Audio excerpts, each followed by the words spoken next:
नमस्कार मित्रांनो, पुढील 3 ते 4 तासामध्ये तसेच मध्यरात्री आज राज्यामध्ये 17 ते 18 जिल्ह्यामध्ये आज आपल्याला भयंकर ढगफुटी सदृश्य पाऊस पाहायला मिळणार आहे. मित्रांनो, आपण या व्हिडिओमध्ये संपूर्ण आढावा घेणार आहोत कोणकोणत्या जिल्ह्यामध्ये आज मध्यरात्री व पुढील 3 ते 4 तासामध्ये पावसाची शक्यता असणार आहे.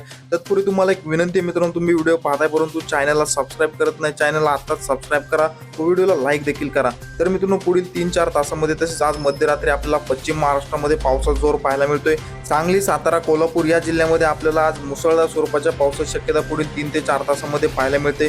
तसेच मध्यरात्री देखील आपल्याला काही ठिकाणी तुरळक ठिकाणी आपल्याला मध्यरात्री सुद्धा पावसाची शक्यता ही पाहायला मिळणार आहे. रत्नागिरी, रायगड, सिंधुदुर्ग या जिल्ह्यामध्ये देखील मित्रांनो पावसाचा जोर हा वाढताना पाहायला मिळत आहे. तसेच पुणे, अहमदनगर, नाशिक या जिल्ह्यामध्ये देखील सुद्धा मित्रांनो पुढील 3-4 तासामध्ये तसेच मध्यरात्री आपल्याला वादळी वाऱ्यासह मुसळधार स्वरूपाच्या पावसाची शक्यता ही पाहायला मिळत आहे. एकंदरीत जर विचार केला तर कोकणपट्टी, पश्चिम महाराष्ट्र या संपूर्ण भागामध्ये पुढील 3-4 तासामध्ये पावसाचं वातावरण असणार आहे.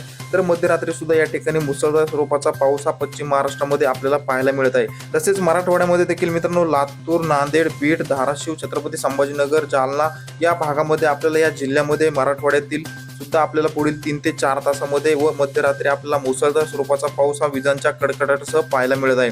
तर विदर्भामध्ये देखील मित्रांनो चंद्रपूर, नागपूर, अकोला, यवतमाळ, वाशिम, भंडारा, गोंदिया या जिल्ह्यामध्ये आपल्याला पुढील 3-4 तासामध्ये व मध्यरात्री सुद्धा पावसाची शक्यता पाहायला मिळते.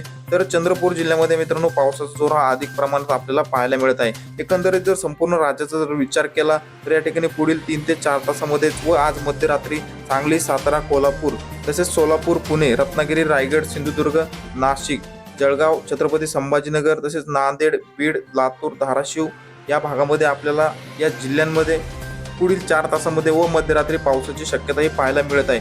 मित्रांनो, 20 ते 21 मे पर्यंत राज्यामध्ये पावसाचा जोर हा कायम राहणार आहे. हवामानामध्ये मित्रांनो अचानक बदल होत असतात, आपण लगेचच व्हिडिओ घेऊन येत असतो. त्यामुळे तुम्ही आपल्या चॅनलला सबस्क्राईब करा व व्हिडिओला लाईक नक्की करा. धन्यवाद.